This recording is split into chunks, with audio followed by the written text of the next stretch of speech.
जिन्होंने अपना खून का एक कतरा कतरा इस देश के लिए दिया, उनका उल्लेख होना इस पार्लियामेंट में बहुत जरूरी है। और ये पार्लियामेंट में, ये जूनी बिल्डिंग में, इनके साथ इस देशवासियों की बहुत सारी यादें और हम जैसे न्यू कमर जो पहली बार इस पार्लियामेंट में आए, उनकी भी बहुत सारी यादें जुड़ी हैं। पर मुझे लगता है राष्ट्रपिता महात्मा गांधी जी के आदर्श हम सभी के लिए, इस देश के लिए वो बने। सरदार वल्लभ भाई पटेल, लोकमान्य तिलक, ज्योतिबा फुले, नेताजी सुभाष चंद्र बोस, लाला लजपत राय जी, राजगुरु सुखदेव, चंद्रशेखर आजाद जी, रानी लक्ष्मीबाई, वीर सावरकर जी, मुझे लगता है भगत सिंह जी, यस। और सर, इस पार्लियामेंट में आने का, एक नॉर्मल फैमिली से बिलोंग करती हूँ, पूर्व सैनिक रहे हुए मेरे पिताजी हैं, उस परिवार से मैं आती हूँ जिस परिवार में मैंने सीखा है कि देश को देने की भाव, देश के प्रति समर्पण देने की भाव और ईमानदारी से देश के प्रति काम करने की भाव बचपन से हमने अपने परिवार में सीखी है। और उस परिवार से मैं आती हूँ। सपने में भी सोचा नहीं कभी जाया जा सकता कि एक साधारण परिवार से बिलोंग करने वाली महिला ये पार्लियामेंट तक आ सकती है और आम लोगों की, आम जनता की, किसानों की, मजदूरों की, युवाओं की, जिनको हाथ से मजदूरी नहीं, उन लोगों की आवाज बनकर इस पार्लियामेंट में आने का मुझे मौका अगर कोई दिया है, तो आज मेरी अमरावती की सभी जनताओं का ये आशीर्वाद मुझ पे था कि ऐसी लहर में, ऐसी हवा में उन्होंने मुझे निर्दलीय चुनकर आशीर्वाद देकर उनकी आवाज बनाने का एक मौका उन्होंने दिया। तो इसलिए इस जूनी पार्लियामेंट में, जिस पार्लियामेंट में पिछले कितने सालों से बोलते हैं डेमोक्रेसी की आवाज बनती हुई इस पार्लियामेंट में सबने सुनी है, तो इसके द्वारा मेरे अमरावती, आज मेरी पहचान है तो अमरावती की सांसद करके मेरी पहचान है। तो उस अमरावती करों को, उस गरीब लोगों को, वो मेरे किसान भाइयों को, मजदूरों को, महिलाओं को, युवाओं को इस पार्लियामेंट से मैं मेरे दिल से धन्यवाद करना चाहूंगी। और ये पार्लियामेंट में आने के बाद हम जिनके नेतृत्व में काम कर रहे हैं, ऐसे हमारे आदरणीय प्राइम मिनिस्टर जी नरेंद्र मोदी जी के अंतर रहकर ये पार्लियामेंट में हमको काम करने का मौका मिला, जो कोई सोच नहीं सकता, जिनकी सोच में नहीं आता, वो काम ये पिछले 4.5 वर्षों में हमने उनके नेतृत्व में यहाँ पे होते हुए देखा है।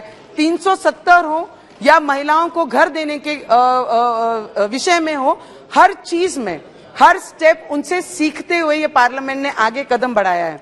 सर, G20 का भी मौका इस देश को पहली बार, G20 तो होती होगी बहुत सारी चीजों में, मोदी जी ने सिखाया कि स्मार्ट इंडिया कैसे बनना है। स्मार्ट इंडिया के उदाहरण बहुत सारे मोदी जी के द्वारा हम लोग देशवासियों ने, हम जैसे युवकों ने सीखा है। पर G20 जिस तरीके से हमारे देश को पहली बार मौका मिला, उसका अगर क्रेडिट किसको जाता है या किसका योगदान सबसे जाता है, तो वो पावरफुल हमारे प्राइम मिनिस्टर नरेंद्र मोदी जी को जाता है। अगर वो है, वो इस तरीके से काम कर रहे हैं, करके विश्व में हमारी पहचान, बाहर सर देश में जाते हैं, अब्रॉड में जाते हैं, तो जब बात करते हैं आम लोगों से, वहां के NRI से, तो बोलते हैं, जब हम उनसे बात करते हैं, do you know anybody politician who belongs to India?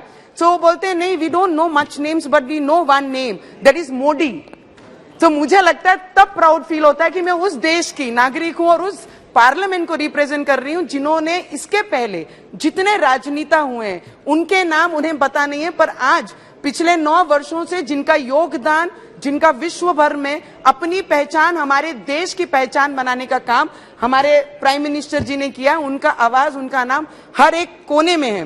तो मुझे लगता है उनका दिल से धन्यवाद करूंगी। और इस पार्लियामेंट में जितने भी सीनियर हमारे पार्लियामेंटेरियन हैं, मंत्री रहे हुए सभी मेंबर्स हैं, सबका आशीर्वाद हम जैसे नए न्यू कमर, न्यू पार्लियामेंटेरियन को मिलता रहा है। ये पिछले 4.5 वर्षों में हमने उनसे बहुत सारी चीजें सीखी हैं। अगर हमने पहला कदम रखना सीखा है इस पार्लियामेंट में, तो मुझे लगता है हमारे सीनियरों ने हम लोगों को आगे स्टेप बढ़ाकर सिखाया है। मुझे लगता है डॉक्टर बाबा साहेब अम्बेडकर जो संविधान के मुताबिक इस देश को चलाते हैं, हम जैसी महिलाओं को अधिकार जिन्होंने दिया, लोकतंत्र का, डेमोक्रेसी का मंदिर हम जिसको बोलते हैं, आज वो पार्लियामेंट का 75 साल पूरा होने के बाद इस पार्लियामेंट से नई इमारत में जाएंगे। इस देश का संविधान नहीं बदलेगा, इस देश की न्याय प्रणाली नहीं बदलेगी, इस देश का कार्य करने वाला जो प्रमुख है हमारे पंतप्रधान जी, वो नहीं बदलेंगे, सिर्फ इमारत बदलेगी। हमारी भावना इस देश के प्रति जो थी वो है और वो रहेगी। हम जिस, सर, लास्ट 1-2 मिनट हमारे देश के गृह मंत्री अमित शाह जी ने जिस तरीके से देश की सुरक्षा के लिए जो जो निर्णय इस पार्लियामेंट में लाए, जो बिल इस पार्लियामेंट में लाए, वो ऐतिहासिक हमारे दिल में, इस देशवासियों के दिल में रहेगी। इसके लिए अमित भाई का भी दिल से बहुत बहुत धन्यवाद करूंगी। सर, लास्ट 4 पंक्तियां हमारे अटल जी ने कही है। सर, जो कल था वो आज नहीं है, जो आज है वो कल नहीं होगा। होना ना होने का क्रम इसी तरह चलता रहेगा। हम हैं, हम रहेंगे, ये भ्रम भी सदा पलता रहेगा। इसके साथ इस इमारत को, इस पार्लियामेंट को यहां से नमन करती हूं। इस पार्लियामेंट में बैठने वाला हर पार्लियामेंटेरियन हमारे लिए प्रेरणादायी है और आप सभी को बहुत बहुत धन्यवाद।